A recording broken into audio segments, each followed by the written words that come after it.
Most golfers who hover between 90 and 100 aren't failing because they lack talent. They're failing because they're solving the wrong problem. They watch professional golf, then step onto the course trying to play a game that doesn't exist for them. And here's what nobody tells you. The path to breaking 90 has almost nothing to do with improving your swing.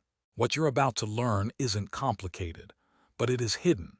And once you see it, you'll wonder why you ever played any other way. Let's get into the 12 tricks that will change your game permanently. The first one sounds almost too simple, but it's the foundation everything else rests on. You need to stop thinking about breaking 90 and start thinking about avoiding 95. That mental shift changes everything. Here's why. Most golfers approach a round trying to string together good shots. They're hunting for pars. They're chasing birdies. And that aggressive mindset leads them directly into disaster. They take risks that don't make sense. They attempt shots they can't execute. And when one bad hole happens, they try to make it back by being even more aggressive. This is backwards. The golfers who consistently break 90 understand that their job is damage control. They're not trying to play great golf. They're trying to avoid catastrophic golf. Think about it mathematically. If you bogey every single hole on an 18-hole course, you shoot 90, every single hole. No pars required. No magical birdie needed. Just 18 bogeys in a row. That means breaking 90 isn't about playing well. It's about not playing terribly. When you internalize this, your entire approach shifts. You stop taking on risky shots. You stop compounding mistakes. You play within yourself. And suddenly, those pars start showing up naturally. Not because you forced them, but because you stopped getting in your own way. This one principle alone is worth more than any swing tip you've ever received. Another powerful trick involves where you aim on every single approach shot. And almost nobody does this correctly. Most amateur golfers aim at the flag. It feels natural. The flag is the target, right? Wrong. Aiming at the flag is one of the fastest ways to turn a potential bogey into a double or triple. Here's what's actually happening. Course designers place flags in positions that punish aggressive play. They tuck them behind bunkers. They put them on slopes. They position them near water. That flag is bait, and you're taking it every single time. The golfers who break 90 consistently aim for the center of the green. Every time. No exceptions. When you aim center, something remarkable happens. Your mishits still find the putting surface. Your slightly pulled shot lands on the left side of the green, instead of in the bunker guarding that tucked pin. Your slightly pushed shot lands on the right side instead of rolling into the collection area. You're playing with margin. You're giving yourself room to be imperfect. And imperfect is exactly what amateur golf is. The math is brutal but honest. A 40-foot putt from the center of the green leads to a two-putt bogey far more often than a sand save from the bunker guarding that front pin. You don't lose strokes by being on the green in the wrong spot. You lose strokes by not being on the green at all. Start aiming at the fattest part of every green, and watch your scores drop almost immediately. One of the most overlooked tricks has to do with which club you hit off the tee on par 4s. And this is where ego destroys scores. Most golfers automatically grab driver on every par 4. It doesn't matter if the hole is 380 yards or 320 yards. Driver comes out. This is a mistake that costs you multiple strokes per round without you even realizing it. Here's the hidden math.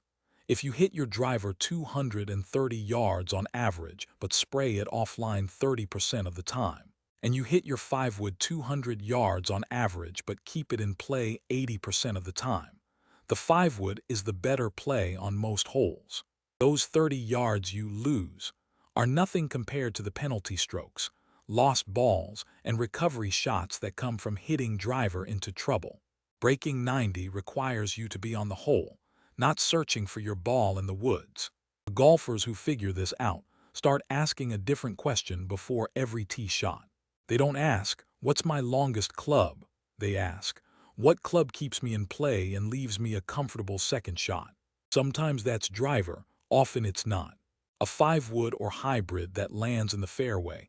every time is infinitely more valuable than a driver that occasionally flies 250, but frequently finds the trees, the water, or the next fairway over. This isn't about playing scared. It's about playing intelligent. And intelligent golf is how you break 90. The next trick involves a distance that most golfers completely ignore in their practice, and it might be the most important distance in your entire bag. That distance is 100 yards, not 50 yards, not 150 yards, exactly 100 yards. Here's why this number matters so much. When you can reliably hit a shot 100 yards onto the green, you've essentially solved the par-5 puzzle and most of the difficult par-4 puzzle.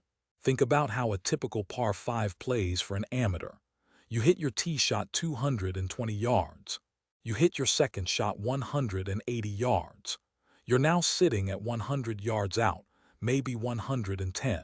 If you can stick that third shot on the green, you're putting for birdie or tapping in for par. Same thing happens on those long par-4s that feel impossible. You hit 2 decent shots and you're left with exactly this distance. The 100-yard shot is your escape hatch. It's your reset button. It's the shot that rescues mediocre play and turns it into acceptable scores. Yet most golfers never practice this specific distance with any intention. They hit random wedges at the range with no target. They have no idea which club they hit 100 yards or how to control that exact distance. Know your 100-yard club. Practice that specific shot until you can land it on a green-sized target 8 out of 10 times. This one skill will save you more strokes than any other single change you can make.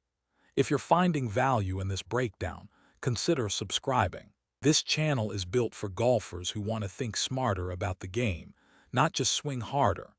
We're building something here for people who are done wasting time on the wrong advice.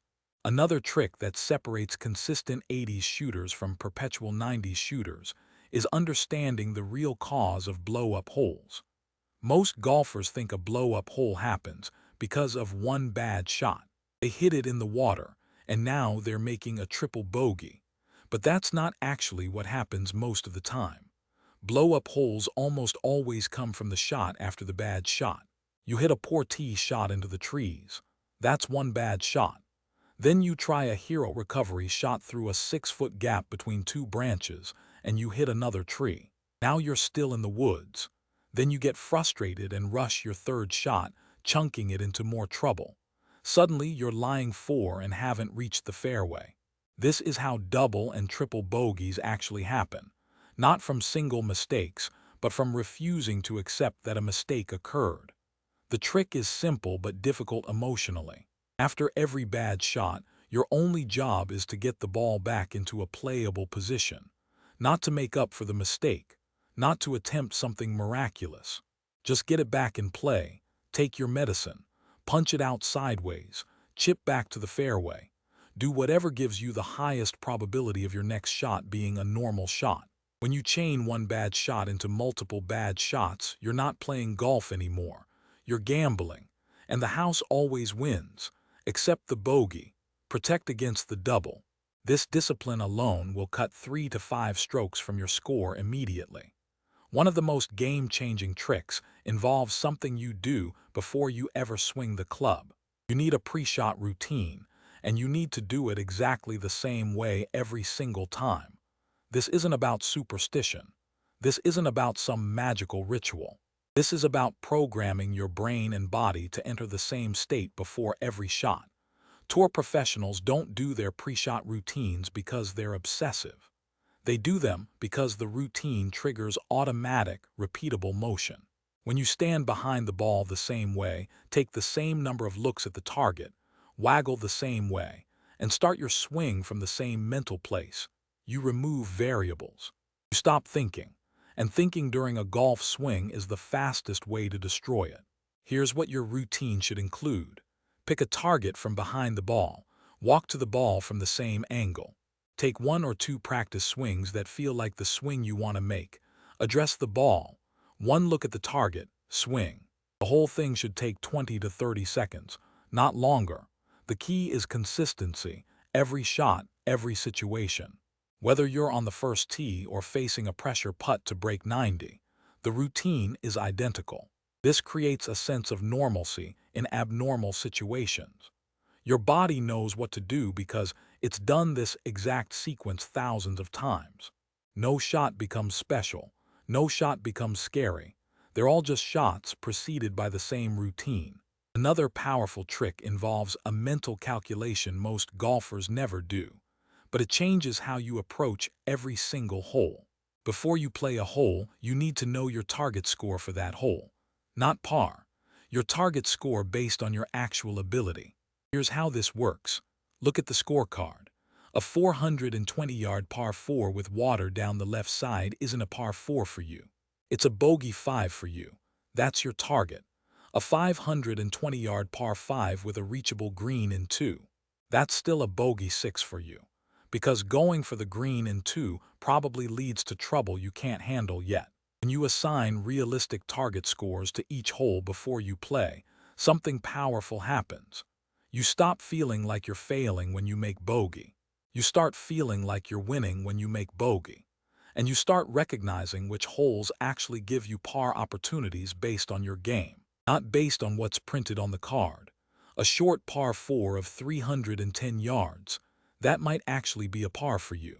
A downhill par 3 over water, that's a bogey, maybe even a double bogey target. By pre-planning your targets, you play each hole with appropriate aggression. You don't force shots on hard holes. You take advantage of easy holes. And your mental state stays positive because you're achieving your targets instead of constantly falling short of par.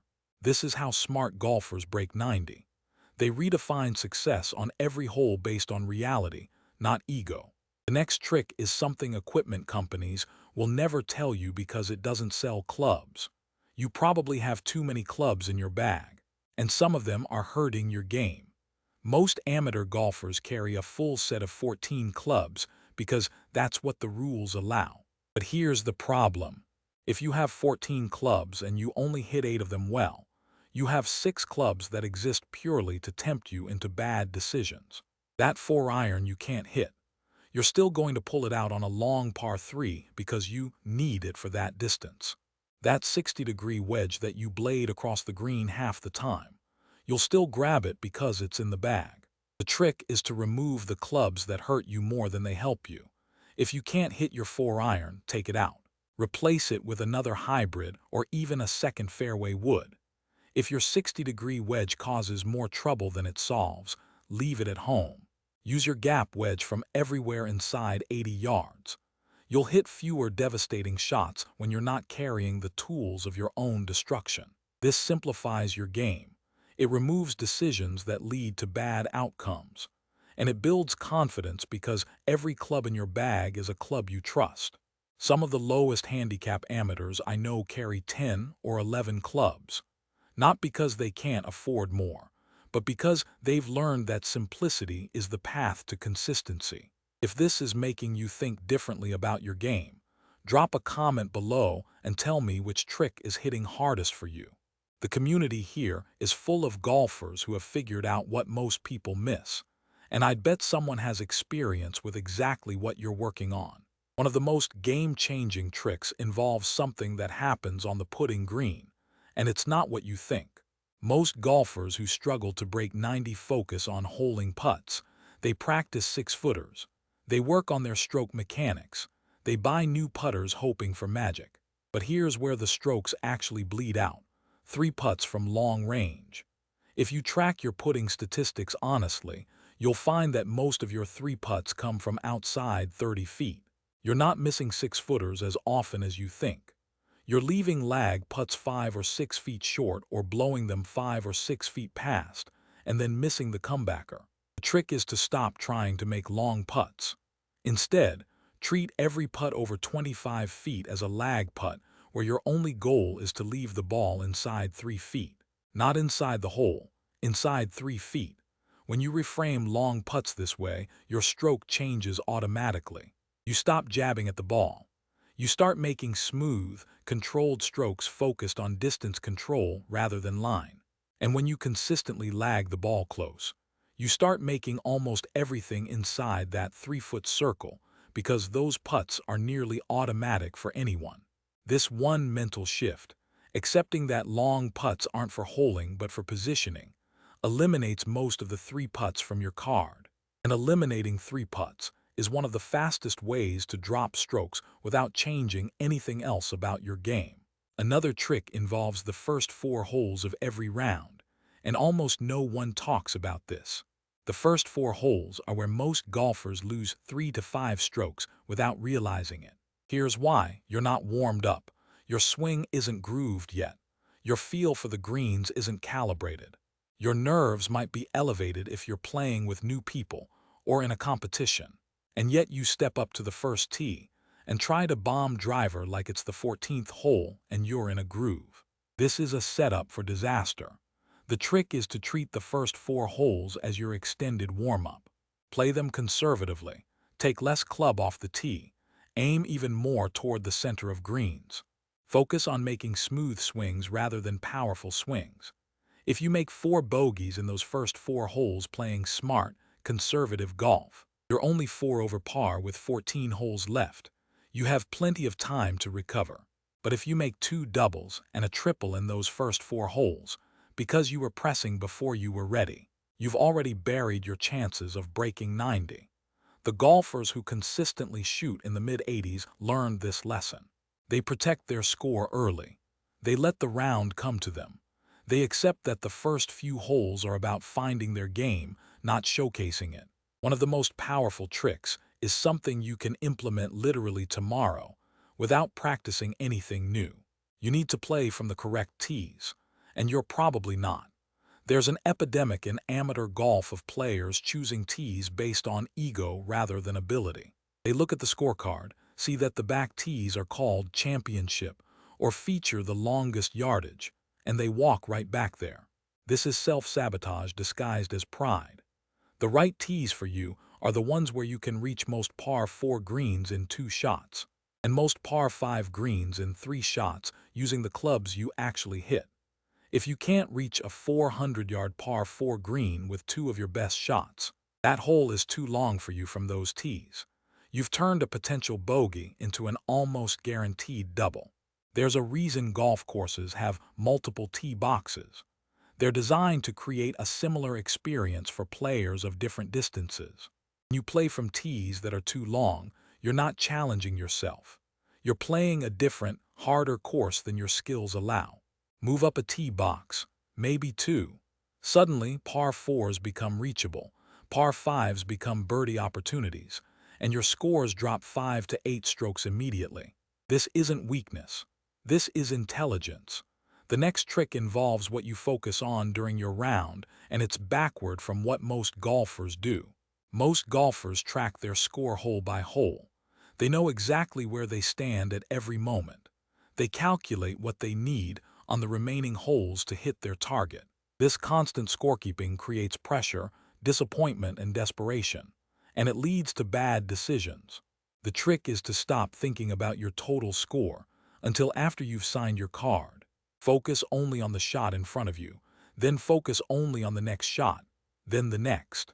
Your only job during a round is to execute each shot as well as you can in that moment. The scorecard takes care of itself. When you stop doing mental math every 3 holes, something changes. You stop trying to get a shot back after a bad hole. You stop calculating how many pars you need. You stop manufacturing pressure that doesn't need to exist. You just play golf, shot by shot. Each shot exists in isolation, not as part of some grand numerical story you're tracking in your head. The golfers who break 90 consistently have all learned this. They play detached from the score. They let the round unfold naturally. And when they finally add it up on the 18th green, they're often pleasantly surprised because they weren't dragging the weight of the scorecard with them for 4 hours. The final trick might be the most counterintuitive of all, but it's the one that ties everything together. You need to care less. Specifically, you need to care less about any individual shot, any individual hole, and any individual round. Not because golf doesn't matter, but because excessive caring creates tension, frustration, and poor decisions. When you care too much about a shot, you grip tighter, your muscles tense, your swing becomes mechanical and forced. When you care too much about a hole after a bad start, you make desperate choices trying to recover. When you care too much about your round score, you stop enjoying the process and start suffering through it. The golfers who break 90 have found a way to care about their long-term improvement while remaining relatively detached from any single moment. They understand that this drive, this approach, this putt, none of it defines them. There will be thousands more shots in their golfing future. This one isn't special. This mental freedom creates physical freedom. Your swing becomes looser. Your decisions become smarter. Your recovery from bad shots becomes faster because you're not emotionally invested in what just happened. You're already focused on the next opportunity. Golf is a game played over hours, rounds, seasons, and decades. The players who figure out how to stay present without becoming attached to results are the ones who improve fastest and enjoy the journey most. So there you have it, 12 tricks that have nothing to do with swing mechanics and everything to do with how you think about and approach this game. Let me challenge you with something. You don't need to implement all 12 of these tomorrow. That would be overwhelming and counterproductive. Pick 3, just 3.